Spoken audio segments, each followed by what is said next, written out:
జై శ్రీరామ్. దేశవ్యాప్తంగా సంచలనం సృష్టిస్తున్న హైడ్రా అది దేశవ్యాప్తంగా వార్తాంశమైన ఉమ్మడి ఆంధ్రప్రదేశ్లో సంచలనం సృష్టించిన హైడ్రా. ఇందులో ఎలాంటి అనుమానం లేదు. ఎందుకు అంటే ఆంధ్ర నుంచి వచ్చిన వాళ్ళందరూ వలసవాదులు అండి. ఆంధ్ర నుంచి తెలంగాణకు వచ్చి సెటిల్ అయిన వాళ్ళందరూ కూడా హైదరాబాద్ ఆ చుట్టుపక్కల ప్రాంతంలో ఉన్న వారందరూ కూడా ఆంధ్ర వాళ్ళే. ఆ ప్రాంతంలో ఉన్న వాళ్ళందరూ దాదాపుగా ఆంధ్ర వాళ్ళే ఉన్నారు.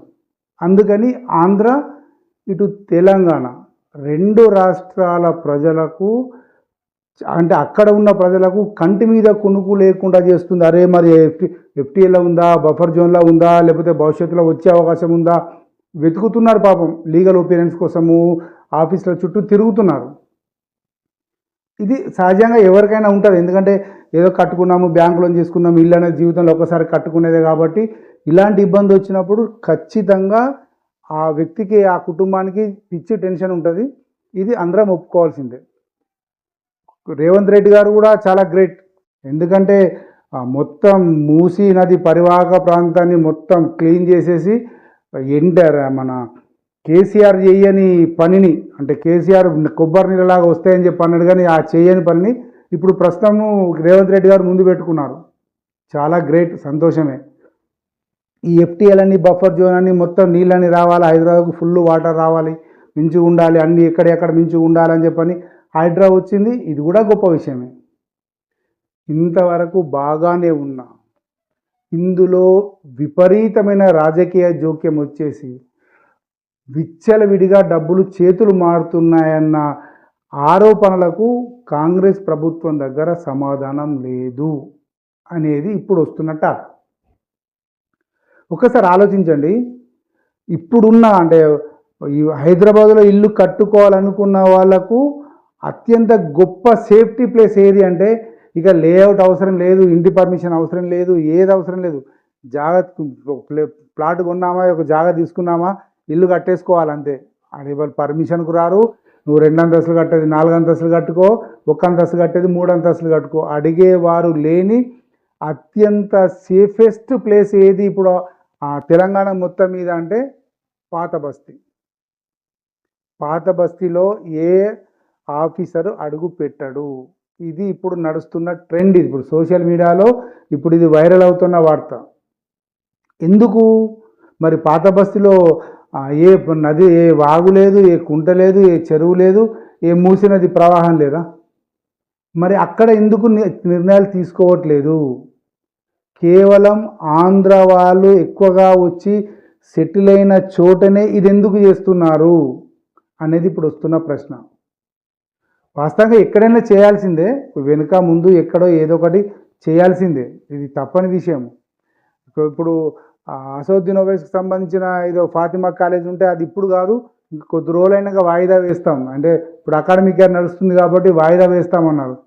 కానీ అక్కడ కూడా నివాసం ఉన్న వాళ్ళు ఉన్నారు కదా. ఇప్పుడు కూల్చిన దాంట్లో కూడా ఇప్పుడు ఏవైతే ఇల్లు కూల్చేశారో అక్కడ కూడా నివాసం ఉన్నారు కదా. నివాసం ఉన్న వాళ్ళ మరి వాళ్ళు ఇల్లు చూసుకునేంత వరకు ఆగాల్సింది, వాళ్ళు ఆల్టర్నేటివ్ ఎక్కడో కిరాయి తీసుకునేంత వరకు ఆగాల్సింది. వచ్చేసి పటాపట సామాన్ బయట పారేసి కూలగొట్టేసిన దానికంటే అధ్వానం అది. సో ఇందులో రాజకీయ ప్రమేయం పుష్కలంగా ఉంది. ఒక్కటి, ఎంఐఎం అసౌద్దీన్ ఓవైసీ వెంట్రుకను కూడా రేవంత్ రెడ్డి టచ్ చేయలేడు అనేది మొట్టమొదటి ఆరోపణ ప్రజల నుంచి వస్తున్నది ఇది. రెండవది, ఏదైతే ఆంధ్ర ఇప్పుడు హైదరాబాద్ చుట్టుపక్కల ప్రాంతాల లోపల బీఆర్ఎస్కు సీట్లు వచ్చాయి, ఎమ్మెల్యే సీట్లు వచ్చాయి, కాంగ్రెస్ను పట్టించుకోలేదు. ఆంధ్ర వాళ్ళు కాంగ్రెస్కు ఓటేయలేదు అన్న ఒక ద్వేషం లేదా కసి లేదా పగ లేదంటే రాజకీయ వ్యూహం ఏదన్నా అనుకున్నా కూడా ఈ 2 కారణాలతోటి చుట్టుపక్కల ప్రాంతాల లోపల ఆంధ్ర వలసవాదులు హైదరాబాద్ నుంచి వచ్చి ఇక్కడ హైదరాబాద్కి వచ్చి సెటిల్ అయిన వాళ్ళు ఉన్నారో వాళ్ళను మాత్రమే డిస్టర్బ్ చేస్తున్నారు. కానీ అంటే ఆ లొకేషన్ అందులో అందరు కలిసిపోతారు, కానీ టార్గెట్ అది అనేది ఇప్పుడు వస్తున్న మాట. దీనికి రేవంత్ రెడ్డి గారి గవర్నమెంట్ ప్రభుత్వము సమాధానం చెప్పాల్సిన అవసరం ఉంది. అంతేకాదు, అంటే ఇక్కడ రాజకీయంగా 2 భిన్నవాదనలు వస్తాయి కాబట్టి ఇదొక కోణం. ఇంకొక కోణంలో ప్రస్తుతము హర్యానా కాశ్మీర్లో ఎన్నికలు జరుగుతున్నాయి. ఆ ఎన్నికల్లో ఎంఐఎంను కనుక టచ్ చేస్తే అక్కడ ఉన్న ముస్లిం ఓట్ల మీద ప్రభావం చూపే అవకాశం ఉంది. అందుకని కాంగ్రెస్ ప్రభుత్వము ఎంఐఎంను ఏమీ అనట్లేదు, టచ్ చేయదుగాక చెయ్యదు. ఇవే కాదు, మళ్ళీ దీని తర్వాత మహారాష్ట్రతో పాటుగా ఇంకో 3 రాష్ట్రాల ఎన్నికలు ఉన్నాయి. అప్పుడు కూడా ఎంఐఎంను కాంగ్రెస్ టచ్ చేయదు. ఆ ఎలక్షన్లు అయిపోయిన తర్వాత మళ్ళీ ఏవో ఎలక్షన్స్ వస్తాయి, అప్పుడు కూడా టచ్ చేయదు.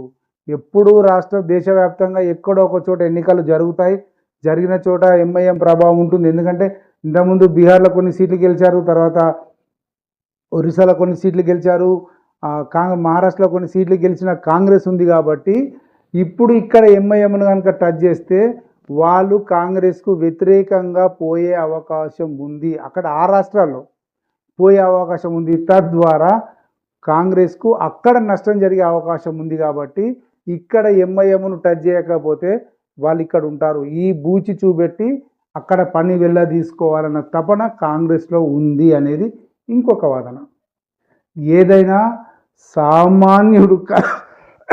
సామాన్యుని కలల సౌధం, ఒక ఇల్లు కట్టుకొని ఒక చోట ఉండడం, ఒక ప్రశాంత వాతావరణం ఉండడం. కొందరు రిటైర్మెంట్ అయిన వాళ్ళు ఉంటారు, కొందరు అప్పు చేసిన వాళ్ళు ఉంటారు, కొందరు ఇక్కడ నుంచి భూములు జాగాలను నమ్ముకొని అక్కడికి పోయి ఇల్లు కట్టుకున్న వాళ్ళు ఉంటారు. ఎన్నో రకాల ఆలోచనలతో ఒక ఇల్లు నిర్మాణం అవుతుంది.